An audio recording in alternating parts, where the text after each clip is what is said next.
थोडं थोडं थोडं ओढलं जाईल आणि ते 100 मिनिटांमध्ये संपेल पुढच्या. म्हणजे प्रत्येक पाण्याच्या थेंबामध्ये तुमचं खत जाणार आहे. आता हा मधला कॉक कमी आवळला त्याच्यामुळे शेवटच्या नळीतून पाणी निघणार आहे का नाही निघणार आहे? निघणार आहे, कारण तुम्ही पुढचा जो फ्लो होता तो खंडित नाही केला, तो थांबवलेला नाही आहे. त्याच्यामुळे पाणी पण जोरात चाललं, त्याच्यामुळे हे खत पण थोडं थोडं थोडं थोडं आलं आणि ते खत मिसळून ते पाणी शेवटच्या झाडापर्यंत पण गेलं, शेवटच्या लॅटरलमधून पण निघतंय. म्हणजे सगळीकडे खत तुमचं एकसारखं गेलं आणि 100 मिनिटांमध्ये तो जो रूट झोन आहे ज्याला ॲक्टिव्ह रायझोस्पियर आपण म्हणतो, त्या पूर्ण ॲक्टिव्ह रायझोस्पियरमध्ये सगळ्या भागात सारखं खत आहे. आता आपण काय करतो, 1.5 तास पाणी, 15 मिनिटात खत, 15 मिनिटं पाणी, ते खत इथं वरतीच राहतंय, तिथंच पडलेलं राहतं, इकडे पाणीच राहतंय. पुढच्या पाण्याने ते खत खाली जातंय, फक्त पाणीच येतंय, आपल्याला रिझल्ट नाही मिळत. छोटे छोटे बदल आहेत ते करायचे. इथपर्यंत कळालं? मग आता हे खतं देताना आपल्याला काय करायचं, त्याचे ग्रुप ए, ग्रुप बी आणि ग्रुप सी. ग्रुप ए मध्ये आपण कोणते कोणते अन्नद्रव्य देतो? अव्हेना न्यूट्रिमिक्स नावाचा एक प्रोडक्ट आहे ज्याच्यामध्ये मॅग्नेशियम आहे, सल्फर आहे, झिंक आहे, फेरस आहे, कॉपर आहे, मॅंगनीज आहे आणि बोरॉन आहे. किती अन्नद्रव्य आहेत? 7 एकाच गुणीमध्ये. ते तुम्हाला तयार करायचं आहे घरी. 13 रुपये लिटर बनतंय. 13 रुपये लिटर घरच्या घरी बनवा. त्याच्यामध्ये अमिनो ॲसिड आहे, फल्विक ॲसिड आहे, सीवीड आहे आणि एक बॉटल येते सॉल्व्हंटची. पाण्यात पहिलं सॉल्व्हंट टाकून घ्यायचं, पाणी तयार करायचं, अमिनो ॲसिड टाकायचं, हलवायचं, फल्विक ॲसिड टाकायचं, हलवायचं आणि सीवीड टाकायचं, हलवायचं. पूर्ण पाणी काळं होतं. त्याच्यामध्ये उरलेली सगळी बॅग, सगळे न्यूट्रियंट, हे 7 न्यूट्रियंट त्याच्यामध्ये टाकून द्यायचे. 15 दिवस ठेवायचं. 15 दिवसातून 2दा ढवळायचं. 15 दिवसांनी तयार होतं. 1 नंबर रिझल्ट देतं, प्रत्येक पिकात देतं. डोस त्याचा सारखा आहे. एका आठवड्याला 7 लिटर, 15 दिवसाला 15 लिटर, 1 महिन्याला 30 लिटर, एका दिवसाला 1 लिटर. तुम्ही मागचं दिलं ते पुढच्या वेळेस देताय. किती दिवसांनी देताय? 15 लिटर इकरी द्या. 10 दिवसांनी देताय, 10 लिटर इकरी द्या. काय अवघड आहे? एकदम स्वस्त. 13 रुपये लिटरमध्ये तयार. कोणी वापरलं याच्या आधी? एक जणाने वापरलं, एकच आहे. कसे आहे रिझल्ट? नाही, तुमच्या मागं कशा कशात वापरलं? ऊसासाठी, टरबुजासाठी. पानांमध्ये डार्क ग्रीन कलर, पानांचा आकार याच्यामध्ये फरक पडला. त्याच्यानंतर हे 7 न्यूट्रियंट तुम्हाला फवारणीतून किंवा खालून द्यायची गरज पडली. क्लिअर? नशिबाने इथं पण कोणतरी एक शेतकरी भेटला मला. एवढ्या मीटिंग मी घेतल्या, माझं नाही आहे प्रोडक्ट, पण एवढं स्वस्त आणि एवढं चांगलं आहे. फक्त करायची तुम्हाला थोडीशी तकलीफ आहे. 500 लिटरची टाकी लागते आणि त्याच्यामध्ये तुम्हाला तयार करायचं. BT गोरे यूट्यूब चॅनलला ABC वरती 51.20 सेकंदाचा एक व्हिडिओ आहे. कागद घ्या, पेन घ्या. प्रत्येक पिकाचं फर्टिलायझर कसे कॅल्क्युलेट करायचे डिटेलमध्ये बोललेलो आहे मी. डिटेलमध्ये, एवढं इथं नाही बोलू शकत मी डिटेल, वेळेअभावी. तेवढा व्हिडिओ पहा. कायमस्वरूपी यूट्यूब चॅनलला आहे. 7-8 महिने झाले टाकून. 2.5 लाखाच्या आसपास लोकांनी पाहिला तो व्हिडिओ. एवढा व्हायरल झालेला आहे. तर तो व्हिडिओ पहा. तुम्ही पाहिलेलाच असेल म्हणून वापरला. क्लिअर? हां, तर हे झालं 7 न्यूट्रियंट. समजा तुम्हाला त्या पिकाला नायट्रोजन द्यायचं आहे. आपल्या अल्कलाईन जमिनीमध्ये युरिया वापरू नका, अमोनियम सल्फेट वापरा. ॲसिडिक आहे, ॲसिडिक आहे. क्लिअर? याच्यामध्ये हे चालतं. पोटॅश द्यायचं आहे, 0050 वापरा, ॲसिडिक आहे. झालं? ग्रुप बी मध्ये कॅल्शियम नायट्रेट घेऊ शकता किंवा डेल्टा कॅल घेऊ शकता किंवा ड्रिप कॅल घेऊ शकता, अधिक बोरॉन याच्यामध्ये. आणि ग्रुप सी मध्ये नायट्रोजन, फॉस्फरस, पोटॅश काही घ्या. 05234, 1261 काही पण घ्या. आता ग्रुप सी बी मध्ये नाही, ग्रुप बी ए मध्ये नाही आणि ए सी मध्ये नाही. याच्यात हे चालत नाही. म्हणून group A, group B, group C दिलंय. 15 दिवसातून एकदा, महिन्यातून एकदा उरलेल्या सगळ्या पाण्यामध्ये ग्रुप सी जाईल. इथपर्यंत झालं क्लिअर. आता ग्रुप डी काय? ग्रुप डी आहे तुमची जमीन सुपीक ठेवण्यासाठी आणि तुमचं अद्रक किंवा तुमची हळद जेव्हा बसायला लागते, वरचं पाला जो आहे तो वाळायला लागतो, त्यावेळेस तुम्हाला द्यायचं आहे cotton cake slurry. Cotton cake slurry काय आहे? कॉटन केक स्लरीमध्ये 25 किलो कपाशीची पेंड आहे, 1 किलो गूळ आहे आणि 1 लिटर पोटॅश मोबिलायझिंग बॅक्टेरिया आहे. तुमच्याकडे भेटतील कोणत्याही कंपनीच्या. त्या तुम्हाला घ्यायच्या, टाकीमध्ये टाकायच्या 500 लिटरमध्ये, 3 दिवस भिजवायच्या, 3 दिवसातून 3दा ढवळायच्या आणि 3 दिवसानंतर तुम्हाला 5 इंची 6 इंची पाईप घ्यायचा PVC, त्याला होल पाडायचे आणि त्याला कापडाने गुंडाळून द्यायचं. तो सेंटरला घालून द्यायचा त्या टाकीमध्ये, सगळं फिल्टर होऊन आतमध्ये येतं. त्याच्यातून मोटर लावायची बाहेर काढून घ्यायचं. हे 1 एकरला सोडायचं. पुन्हा त्याच्यामध्ये पाणी टाकायचं, फक्त 1 किलो गूळ टाकायचा, 3 दिवस ठेवायचं, दिवसातून 3दा ढवळायचं, पुन्हा त्याला फिल्टर करायचं, पुन्हा पाणी काढून घ्यायचं, त्याच 1 एकरला द्यायचं जे पहिलं दिलं. पुन्हा 3 दिवस ठेवायचं. पाऊस चालू असला तरी तुम्हाला हे द्यायचं आहे, पावसाच्या पाण्यामध्ये द्या, सड लागत नाही, जबरदस्त शायनिंग येतं, तुमच्या हळदीतलं कुरकुमीन पर्सेंटेज वाढतं, गुणवत्ता 1 नंबर आहे. 1200-1500 रुपये खर्च आहे सरकी पिंडीचा, बॅक्टेरियाचा आणि गुळाचा. एवढं करा. क्लिअर. 4 वेळा यातलं पाणी काढून त्याला द्यायचं. डिटेल व्हिडिओ मी दिलेला आहे BT गोरे यूट्यूब चॅनलला, जाऊन बघा. चला, आता ग्रुप डी जो आहे तो तुम्ही सी मध्ये ऍड करू शकता, बी मध्ये ऍड करू शकता आणि ए मध्ये ऍड करू शकता. ह्या पाण्यामध्ये काही टाका, हे कोणतंही खत तुमच्या जीवामृत मधले बॅक्टेरिया मारत नाही. कशातही टाका. क्लिअर. हे थोडं अवघड आहे पण हे तुम्हाला शिकावं लागेल. BT गोरे यूट्यूबला जा आणि तो व्हिडिओ डिटेलमध्ये पाहत राहा. ठीक आहे. अवेना न्यूट्रीमिक्स कसं तयार करायचं त्याचं इथं डिटेलमध्ये दिलेलं आहे. हे जे मी सांगितलं की प्रत्येक पाण्याबरोबर खतं द्या, दही जाऊ देऊ नका, म्हणजे पिकाला नाही जमिनीला राहील, ते करायचं नाहीये. 10 मिनिटं पाणी 10 मिनिटं पाणी मध्ये तुम्हाला खतं द्यायचे, ते मी तुम्हाला डिटेलमध्ये सांगितलेलं आहे.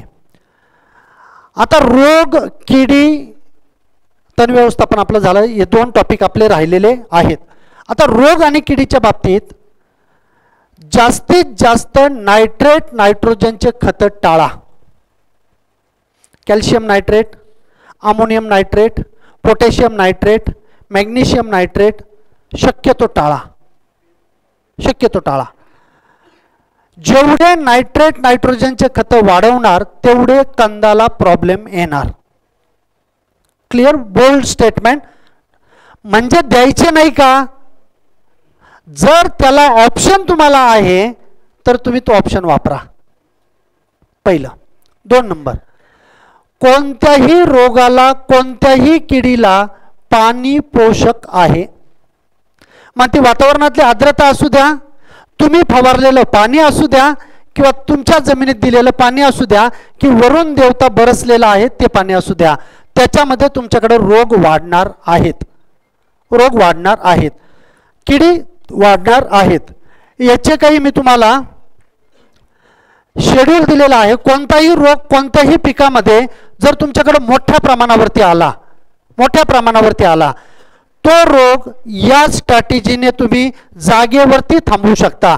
ही स्ट्रॅटेजी फक्त अद्रक हळदीसाठी घेऊ नका, कपाशीसाठी पण वापरा, तुमच्याकडे सोयाबीन असेल सोयाबीनसाठी वापरा, तुमच्याकडे केळी असेल केळीसाठी वापरा, संत्रा मोसंबी असेल त्याच्यासाठी वापरा. ऊसावरती गरज नाहीये. काय आहे, जर एखादा रोग तुमची तर खूप आला किंवा तुमच्या बागेत नाहीये, तुमच्या प्लॉटवरती नाहीये, बाजूच्या बागेत किंवा प्लॉटवरती आलेला आहे, तालुक्यात आलेला आहे, वातावरण त्या रोगाचं झालेलं आहे, तो येणार आहे. सगळ्यात पहिलं तुम्ही हुआसान, हे हायड्रोजन पॅरॉक्साईड आहे, ज्या कंपनीचं मिळेल त्या कंपनीचं घ्या. हे जर नाही मिळालं तर 2 ml 1 लिटर पाण्याला घ्या. त्याच्यानंतर एक प्रोडक्ट आहे बाजारामध्ये 2 कंपन्यांचं उपलब्ध आहे. डिलाइट ॲग्रोचं डिकोर अल्ट्रा नावाने येतं आणि इको हार्वेस्टचं मेटो नावाने येतं. 2 ग्रॅम 1 लिटर पाण्याला घ्यायचं. बुरशीजन्य असू द्या किंवा जीवाणूजन्य करपा असू द्या, दोघंही करपे कंट्रोल करतं, दोघंही करपे. त्याचा फवारा घ्यायचा आहे तुम्हाला 2 ग्रामने. त्याच्यानंतर 4 दिवसांनी सेकंडरी मेटाबोलाइटचं प्रॉडक्ट येतं. जय बायोटेक पुण्याची कंपनी आहे. सेकंडरी मेटाबोलाइट म्हणजे मायक्रो ऑर्गॅनिझम लॅबमध्ये तयार केले, त्यांच्यापासून जे विष तयार झालं ते डब्यात भरून तुम्हाला दिलं आहे. जसं स्टेप्टोसायक्लिन आहे, जसं पेनिसिलिन आपण इंजेक्शन घेतो ते पण मायक्रो ऑर्गॅनिझम माणसामध्ये जे वापरलं जातं ते तंत्रज्ञान ॲग्रिकल्चरमध्ये दिलेलं आहे. त्याच्यानंतर 4 दिवस काही घेऊ नका. तुम्हाला वाटल ते पुढं दिलं मी. बुरशीजन्य किंवा जीवाणूजन्य प्रोडक्ट तुम्हाला घ्यायचं आहे. त्याला मारण्यासाठी आंतरप्रवाही आणि स्पर्शजन्य एकत्र, आंतरप्रवाही आणि स्पर्शजन्य. जसं साप घेतलं तर कार्बनडिझम अधिक मॅन्कोजेबिल, रिडोमिल घेतलं तर मेटलॅक्झिल प्लस M85, सायमोक्झॅनिल प्लस मेटलॅक्झिल कर्जेटे, त्या पद्धतीने घ्या. त्याच्यानंतर तुम्हाला मायक्रो ऑर्गॅनिझम वापरायचे 4 दिवसांनी. हे जर तुम्ही 4 स्प्रे घेतले आणि मायक्रो ऑर्गॅनिझम त्याच्यावरती वापरले, कोणताही जीवाणूजन्य किंवा कोणताही बुरशीजन्य रोग कंट्रोल होतो. याच्या मागचं लॉजिक काय? कोणताही रोग ज्यावेळेस तुमच्या पिकावरती येतो त्यावेळेस सगळ्यात पहिलं पिकाचं मेटाबॉलिझम थांबवतो, पिकाचं मेटाबॉलिझम थांबवतो. मेटाबॉलिझम थांबल्यानंतर सिस्टमिसिटी कमी होते, कधी कधी बंद होते. कोणताही रोग आल्यावर पीक पिवळं पडतं.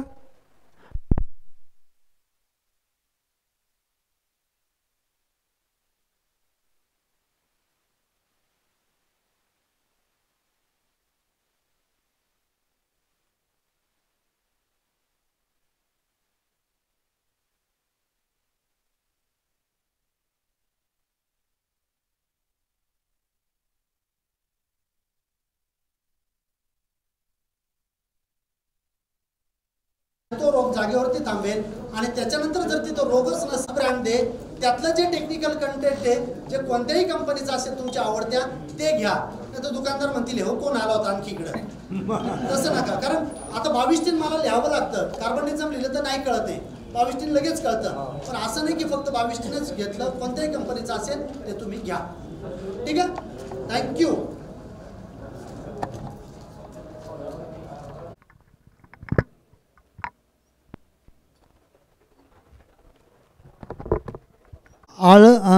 हळद आणि आलंच नाही तर सगळ्या पिकांमध्ये अन्नद्रव्य व्यवस्थापन कसं करायचं, पाणी व्यवस्थापन कसं करायचं, रोग आणि कीड नियंत्रण कसं करायचं, त्याचे शेड्यूल मी तुम्हाला पुढे देणारच PDF माध्यमातून.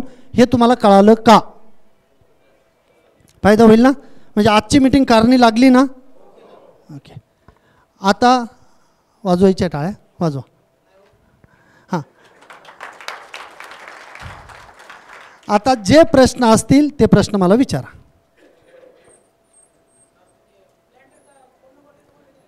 इथंच देऊ.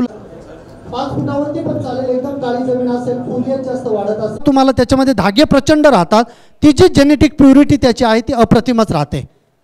मग बेण्याचा प्लॉट असेल किंवा तुमच्या घरी तुम्हाला बेण्याला ठेवायचा असेल त्याला तुम्ही PGRचा वापर करू नका.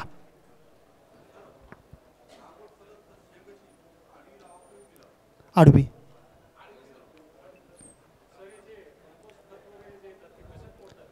ऑर्गॅनिकमध्ये सेंद्रिय.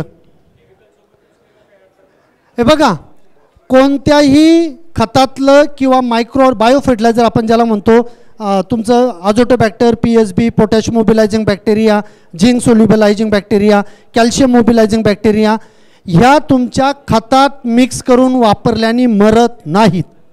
याला फक्त एकच डेंजरस आहे, ते म्हणजे कॉपर बेस फंजिसाईड. ते पण तुमच्या हायर PPMला तुम्ही अवेना न्यूट्रीमिक्समध्ये 500 लिटरमध्ये 2.5 किलो कॉपर टाकताय आणि ते 2 एकरामध्ये पूर्ण वर्षभर सोडताय. ते कॉपर एवढं कमी जातं त्यांनी पण मरत नाही ते. पण जर तुम्ही डायरेक्ट 2 ग्रॅमनी COC घेतलं आणि त्याच्यामध्ये PSB टाकलं, मेलं, ते नाही जगत आहे मग. ठीक आहे ना? लवकरात लवकर करा. अद्रकच्या बाबतीत तर मी म्हणेल 10 मे, जर मल्चिंगला तुमच्याकडे काही असेल तर 10 मे करा. आणखी एक ट्रायल मी अद्रकसाठी केलेली होती. नॉन वोनचा पेपर येतो 5 फूट रुंदीचा, नॉन वोनचा पांढरा पेपर येतो. जे आता सनबर्नसाठी वर्ण वापरतात पहा, केळी उन्हाळ्यात लावली तर त्याला असं त्रिकोण करतात, तो पेपर. जरी तुम्ही मल्चिंग नाही केलं दिसतं, तो पेपर जरी आतरून दिला कोंबवरती येईपर्यंत, किंवा कोंब आलं तरी चालतं कारण वजन नसतं त्याचं, ते लुटून देतात कोंब त्याला. उन्हापासनं पण प्रोटेक्शन, पाणी पण जास्त इव्हॅपोरेशन होऊ देत नाही, आणि वरतून येणारं UVनी जी जमीन तापते ती पण तापत नाही. जर्मिनेशन एक नंबर होतं. 17व्या 18व्या दिवशी तुम्हाला सगळे कोंबवरती आलेले दिसतात. जसे तुम्हाला सगळ्यात लवकर सावलीतले कोंब दिसतात पहा, जिकडं लिंबाची वगैरे बाजूला सावली असेल तर ते कोंब दिसतात, त्या पद्धतीने हे कोंब तुम्हाला लवकर दिसतील. हे जे 4-5 दिवस जे आहेत ना, हे तुमचं उत्पादन वाढण्या. एक मिनटं, अद्रकीचं बियाणं सेम येतं, फक्त मागच्या वर्षी लावलेले टोड जे आहेत ना ते काढा. हां, पहिलं अद्रकीचं बियाणं हार्वेस्ट करा, हार्वेस्ट करून गोणी भरून घरी आणा. घरी आणल्यानंतर एक शेड तिथं असावं, जेवढं अंधारात असेल तेवढं चांगलं, जेवढी कमी ऊन लागेल कमी वारं लागेल तेवढं चांगलं. त्याला खाली बारदाणे टाका, प्लास्टिक नाही, बारदाणे, ज्यूट बॅग आपण ज्याला म्हणतो, पोतं ते टाका. त्याच्यावरती प्रत्येक त्याच्यातली माती बाजूला काढा, माती गेली तर कूज होते, माती काढा. त्याला फवारा मारू नका, बरेच लोक बुरशीनाशक मारतात. पाण्याचा आणि त्याचा दूरपर्यंत संबंध येऊ देऊ नका. 2.5 फूट रुंदीचा त्याचा ढिगारा करा, आणि ज्या गनी बॅग होत्या त्यांनी त्याला झाकून टाका. आणि जर ओपन असेल, थोडंफार हवा जास्त लागते, तर मग बारदाण्याने त्याला तुम्हाला झाकायचं आहे, आणि प्रत्येक दिवसात तो बारदाना काढायचा. 10 मिनटं हलवायचं नाही त्याला काही, फक्त बारदाना काढायचा, गनी बॅग आतमधल्या ज्या आहेत तशाच ठेवायच्या, आणि पुन्हा 10 मिनटांनी तो बारदाना टाकून द्यायचा. त्याच्यातलं डिहायड्रेशन झालं पाहिजे, ते सुप्त अवस्थेत गेलं पाहिजे. जेवढं सुकल ते लावल्यानंतर तेवढं पाणी पिईल, तेवढं जोरात तुमचा कोंब बाहेर काढेल. जेवढं तुम्ही पानदार देणार, इकडं कोंब यायलाच नको, डायरेक्ट मी म्हणतो तुम्हाला, कोंब तुमच्या वावरात येऊ द्या, जोरात निघतात ते.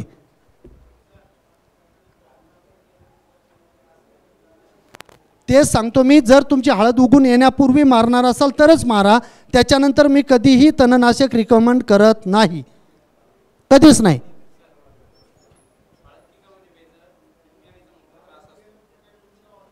एक चालू आहे, 2 मिनटं.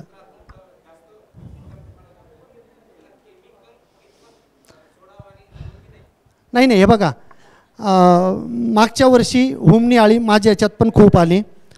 मी वर्टिसिलियम, मेट्रायझम, बिवेरिया 3 एकत्र घेऊ सोडलं, 100% कंट्रोल मिळाला नाही. शेवटी मी जे थायफिनाइट मिथाईल येतं, जे स्लेअर प्रो सारखं जे येतं ते सोडलं, त्याने माझी हुमणी मेली. परंतु गांडूळं मरतात. पुढचे 15-20 दिवस तुमची तर गांडूळ दिसत नाही. अमावस्या आणि पौर्णिमेचा फॉर्म्युला आहे माझा. अमावस्येच्या दिवशी तुम्ही बायो पेस्टिसाईड सोडा, आणि पौर्णिमेच्या दिवशी तुम्ही बायो पेस्टिसाईड सोडा. अमावस्यापासून पौर्णिमेपर्यंत चंद्र मोठा होतो, बायो फर्टिलायझर सोडले 14 दिवसामध्ये ते वाढतात, आणि जसजसं चंद्र मोठा होतो तसतसं कोणतंही पीक जास्त पाणी पितं, जशी समुद्राला भरती येते.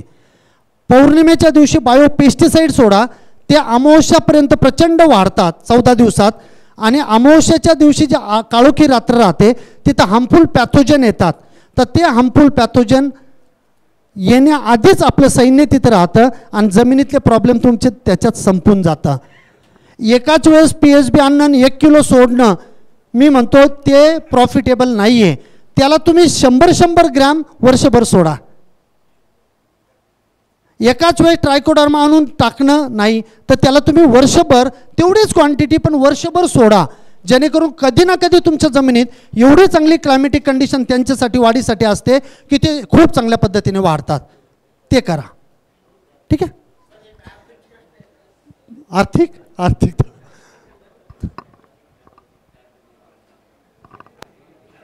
बेने प्रक्रिया, याच्यामध्ये 3 ऑप्शन मी दिलेले आहेत, ते तुम्हाला मी पाठवणार आहे, ते तुम्ही घ्या. त्याच्यामध्ये 3 मी केमिकल वापरू देत नाही, मी स्वतः वापरत नाही. बायोलॉजिकलवरती माझा चांगला विश्वास आहे. चांगल्या क्वालिटीचे बायोलॉजिकल वापरा, त्याच्यामध्ये 10 मिनटं बुडवा, आणि रिस्टार्टर नावाचं एक प्रोडक्ट आहे, चांगली कोंब निघण्यासाठी, जास्तीत जास्त डोळे फुटण्यासाठी ते काम करतं.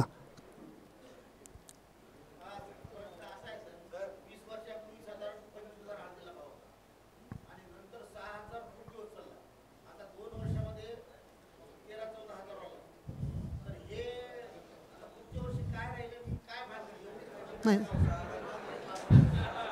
मी आधी सांगितलं मी खोटं बोलून काहीच जाणार नाही आणि काही प्रश्न आहेत त्याचे उत्तर माझ्याकडनं आहेत. नाही माहिती मला. हां इकडे कोणते हां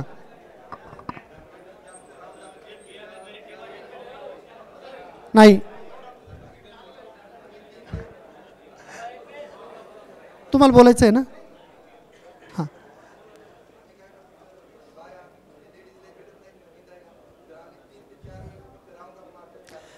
हे बघा आता जेवढं बोललं त्याच्यावर कमी आहे, परंतु मी एकच सांगेल कितीही प्रिसाइजली मारा ते तुमच्या बारीक कोंबावरती किंवा पानावरती उडतंच.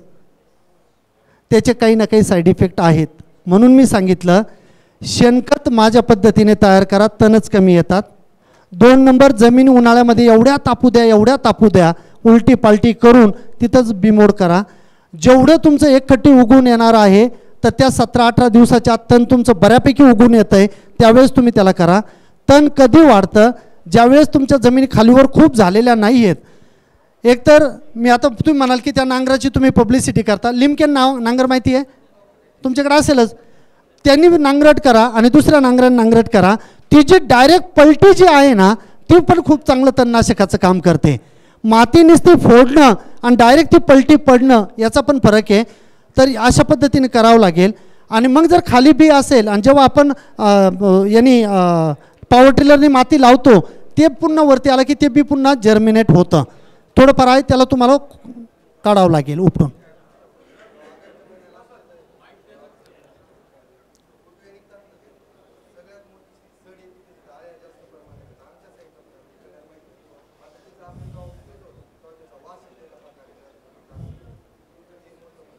म्हणूनच सांगितलं मी अमावस्या आणि पौर्णिमेचं जे मी देणार आहे ते वापरा.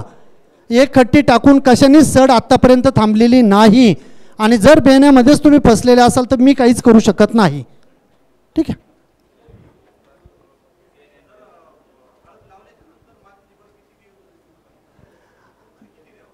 कोंब वरती आली नाही प्रत्येक वेळेस तुमची 1.5 इंच 2 इंच माती लागते. ते काय अर्धा फूट लावू शकत नाही आपण.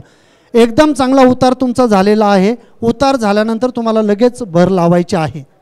30-40 दिवसाच्या दरम्यान तुमची भर गेली पाहिजे पहिले आणि 4 वेळेस लावा.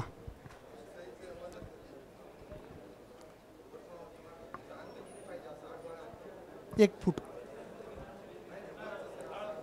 पूर्ण बेड आणि त्याच्यामध्ये 1 फुटाचं अंतर पाहिजे. हां ते दाखवलं होतं मी तुम्हाला. 15 इंच 15 सेंटीमीटर 5 3 जर धरलं तर 5 बेडवरती. आधी सांगितलं ना आत्ता आले तुम्ही तो विषय झाला. प्रेसमाट नाही प्रेसमाट डायरेक्ट टाकली तर चालेल का तर 100% मी म्हणेल चालतं पण नका टाकू. जर तुम्ही गायत्री संजीवनी कंपोस्ट यावर्षी टाका पण गायत्री संजीवनी कंपोस्ट केलं तुमच्या अद्रकमध्ये हळदीमध्ये जमिनीतून येणारे सगळे जे प्रश्न आहेत ना त्याचं उत्तर तुम्हाला गायत्री संजीवनी कंपोस्टमध्ये करावं लागेल. आधीच मी सांगितलं कष्ट काहीच नाही, फक्त JCB तुम्हाला बोलवायचं आणि पलटी करायची एवढंच काम आहे. सल्फर चांगलं असतं आपल्या जमिनीला.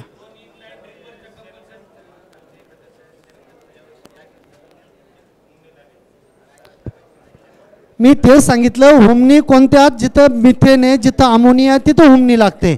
मी ज्या पद्धतीने तयार करायला सांगितलं त्या पद्धतीने करा. नाही टाकावं लागेल. सेंद्रिय खतं भेटतात ते टाका. मी मगाशी ग्रीन हार्वेस्ट स्पेशल सांगितलं.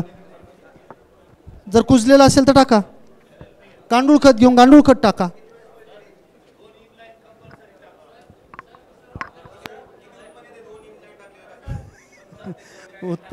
उत्पन्न इनलाईन नाही. ठीक PPT मध्ये सगळेच दिलेलं आहे. ते मराठीमध्ये आहे. सगळे येईल त्याच्यामध्ये. 2 वाजले आता. मला याचं शेड्यूल सगळं बसायचं आहे. कंदमाशीला अमावस्या आणि पौर्णिमेचा फॉर्म्युला आहे. त्याच्यामध्ये सगळे बायोपेस्टिसाइड आहेत.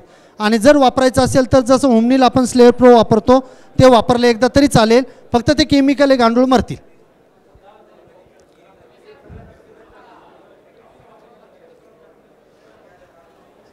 राऊंडअप जर तुम्हाला वापरायचं असेल ना तर माझी पद्धत वापरा. 15 लिटरचा पंप आहे, त्याच्यामध्ये 15 लिटर पाणी घ्या, त्याच्यामध्ये 3.5 pH होईपर्यंत सायट्रिक ॲसिड टाका, त्याच्यामध्ये 50 मिली ग्लायफोसेट टाका 41% 71% जर घेतलं तर 25 ग्रॅम टाका. 25 ग्रॅम तुम्ही एक पुडी टाकता 100 ग्रॅमची, 25 ग्रॅम टाका आणि वापरा एका ठिकाणी हराळीवरती. आणि तुम्ही जे एक पुडी घेता किंवा 200 मिलीपर्यंत पंपाला घ्यायला लागले ते इथं वापरा. दोघांचे रिझल्ट जर सारखे आले तर मला फॉलो करा. कशाला 4 पट वापरायचं? तुमचं 50 मिलीमध्ये काम करून देतो ना, फक्त pH कमी करायचा. सायट्रिक ॲसिड काय भाव आहे, स्वस्त आहे एकदम.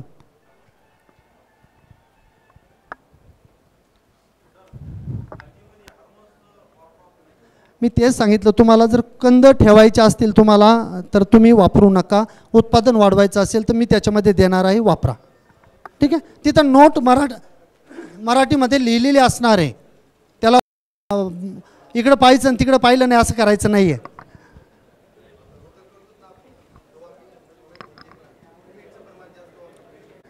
ज्याला मी कधीच रिकमेंड करत नाही त्याला मी कधीच हो म्हणू शकत नाही. जमीन चांगली करा, तुम्हाला तेच सांगतोय मी. जमीन चांगली करा, जमीन चांगली करा. जमीन कुजलेल्या गोष्टी टाका, न कुजलेल्या गोष्टी टाकू नका. हे टाकायची वेळ येणार नाही तुम्हाला. अजून काही शेतकरी बांधवांचे प्रश्न आहेत का? इकडे या बाजूला बोला. हां, सगळ्यात चांगलं पीक आहे फेरपालटीला मका. मक्याच्या एकदा तरी मका घ्या, बाकी दुसरे कोणतेही घ्या. ती व्हॅसिक्युलर अर्बस्क्युलर मायक्रोरायझा प्रचंड वाढते आणि तुमच्या जमिनीमध्ये असलेले जे काही क्षार आहेत मका खूप जास्त घेते. त्याच्यामुळं मक्याचं बेवड एकच डुकराला औषध नाही आहे, पण मक्यासारखं बेवड मला आत्तापर्यंत यालकट लिहून देणार आहे. हे जर शेड्यूल वापरलं तर बेसल डोस नंतर द्यायची गरज नाही. प्रत्येक पाण्यातून खतं द्यायची. मग क्षारयुक्त पाण्यासाठी आरो लावा लागेल, पण ते शेतीला परवडत नाही आहे. म्हणून क्षारयुक्त पाण्याला जर ड्रीप चोकअप होत असेल तर वॉटर कंडिशनर लावा. वॉटर कंडिशनर मला मोबाईल ते त्यांना नंबर द्यायचा आहे. तुम्हाला त्या मशीन प्लांटरचा नंबर पाहिजे ना?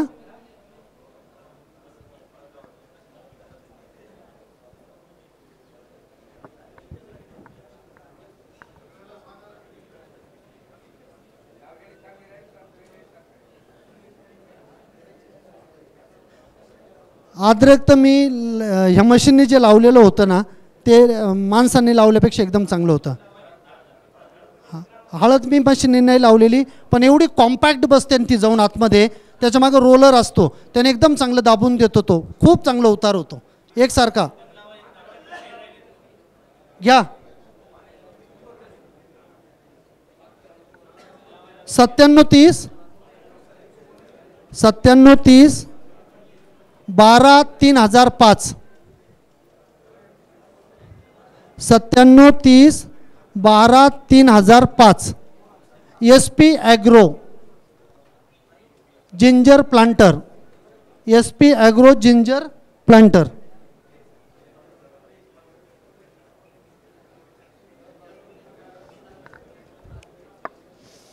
अजून काही कोणाचे प्रश्न आहेत का? त्यांना विचारा ना. एक फोन करा ना, फुकटच आहे ना. कुठे आता पैसे पडत नाही आपल्याला, जाऊ द्या. वेगवेगळे मॉडेल आहेत त्याच्यामध्ये, किती लहान किती मोठं घ्यायचं आहे त्याच्यानुसार किमती त्याच्या, म्हणून त्यांना विचारा म्हटलो.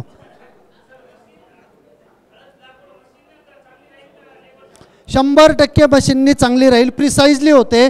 2 कंदातलं अंतर सारखं पडतं, 2 लाईनीतलं अंतर सारखं पडतं.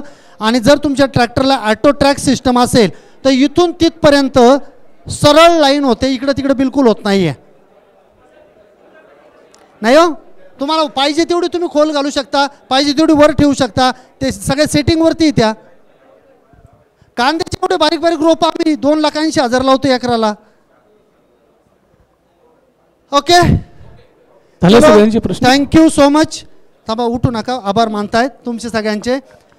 मी ज्या गोष्टी सांगितल्या सगळ्या प्रूव्हन आहेत, सगळ्या चांगल्या आहेत, त्याचा वापर करा. जे PDF मी देईल त्याच्यामध्ये डिटेल लिहिलेलं असेल त्यालाच मी जबाबदार आहे. त्याच्यानंतर तुम्ही काही केलं त्याला जबाबदार नाही. ज्या गोष्टी मी करू नका त्या सांगितल्या त्या पण वाचा त्याच्यामध्ये की त्या करायच्या नाही आहेत. 35च्या वर आणि अद्रक जर केलं तर 20च्या वर. चलो वैयक्तिक ड्रिपरच्या नळीची लांबी डिपेंड करतं तुमची लॅटरल किती MM ची आहे. 16 MM ची लॅटरल एका तासाला 360 लिटर पाणी घेऊन जाते. 360 लिटर पाणी देणारे ड्रिपर असावेत. 2 लिटरचा ड्रिपर असेल तर 360 भागिले 2 करायचं 180 येतील. 180 ड्रिपर चालतील. जर तुमचा ड्रिपर 30 सेंटीमीटर म्हणजे 1 फुटावर असेल तर 180 फुटापर्यंत लॅटरल चालेल. जर तुम्ही 40 सेंटीमीटर घेतली तर लांबी वाढेल. क्लिअर. Thank you so much. धन्यवाद. वा, मंदिरामध्ये पूजा असेल तर थाली पाहिजे आणि मार्गदर्शन चांगलं वाटलं तर जोरदार टाळी पाहिजे. खरं तर 11:05 आदरणीय कृषीतज्ञ श्री BT गोरे साहेब यांनी प्रामाणिक बियाणे विका आणि प्रामाणिक घ्या म्हणजे प्रामाणिकतेपासून प्रामाणिक योग्य माहिती आम्हा शेतकऱ्यांना सर्वांना दिलेली आहे सरांनी. खरं तर तीही सोप्या चांगल्या सर्वच विषयावर शेतकरी बांधवांची शंकेचे निरसन झालेलं आहे असं समजून या शिबिराला मार्गदर्शन करण्यासाठी अगदी वेळात वेळ काढून आपला अनमोल वेळ आपल्यासाठी खर्च करण्यासाठी सन्माननीय आदरणीय कृषीतज्ञ BT गोरे साहेब यांनी या ठिकाणी उपस्थिती लावली. आणि हा कार्यक्रम ज्यांनी आयोजित केलेला आहे आम्हा सर्वांसाठी ते म्हणजे गजानन कृषी केंद्रचे संचालक आपल्या सर्वांचे आवडते प्रसिद्ध श्री गणेश शेंजुळे सर अंकल यांच्यासाठी सुद्धा आपण इथं जोरदार टाळ्या वाजवूया. त्यासोबतच आधुनिक कृषी तंत्र फाउंडेशन पुणे आणि अंकलच्या माध्यमातून हा कार्यक्रम या ठिकाणी संपन्न झालेला आहे. आणि या कार्यक्रमाला आपण उपस्थित शेतकरी बांधव अगदी आवर्जून उपस्थित राहिलात त्याबद्दल गजानन कृषी केंद्र आणि आधुनिक तंत्र फाउंडेशन पुणे यांच्या वतीने आपल्या सर्वांचे मनपूर्वक आभार व्यक्त करत असताना विनंती आहे की परत एकदा आधुनिक तंत्र फाउंडेशन आधुनिक शेती तंत्र फाउंडेशन हे यूट्यूब चॅनल त्यासोबतच BT गोरे सर यांचं सुद्धा यूट्यूब चॅनल आपण यूट्यूबवर नक्की सबस्क्राईब करावं अशी आपणास विनंती आहे. कारण की आपण यूट्यूबवर बरंच काही बघत असतो त्यामध्ये सबस्क्राईब केलं त्याचे कोणतेही प्रकारचे चार्जेस नाही पण आपल्याला भरपूर त्याचा फायदा असतो. म्हणून परत एकदा आता जेवण करताना गप्पा मारत असताना हे दोन्ही चॅनल आपण यूट्यूबवर सबस्क्राईब करावे अशी विनंती आहे. बरं, एक विनंती अशी आहे की आपण आत्ताच हे मोबाईल चालू करावा कारण की बाहेर बफे सिस्टीमचा कार्यक्रम चालू आहे. तोपर्यंत विनंती आहे की आपला मोबाईल आपण काढावा. त्यावर आधुनिक शेती तंत्र फाउंडेशन पुणे हे चॅनल आधी सबस्क्राईब केल्यानंतर लागलीच BT गोरे सर यांचं चॅनल आपण सबस्क्राईब करावं. जी माहिती आपल्याला या ठिकाणी भेटलेली आहे त्यापेक्षाही अनमोल माहिती सरांनी म्हणजे बरीचशी माहिती सरांनी त्या चॅनलवर दिलेली आहे जसं आपण ऐकलेलं आहेच. त्यासोबतच ही PDF सर आदरणीय शेंगुळे सरांकडे देणार आहेत. ते सर्व PDF आपल्याला ग्रुपवर मिळून जाईल. या ठिकाणी पवार सर आहेत आमचे राऊत आहेत सर्वांना मिळून जाणार आहे. आणि शेवटची विनंती अशी आहे आभार कृतज्ञता धन्यवाद आणि ऋण असे आहेत की आपण या ठिकाणी आला आहात त्याबद्दल आपल्या सर्वांची ऋण व्यक्त करत असताना जाताना सर्वांनी जेवण करून जावं अशी विनंती. धन्यवाद.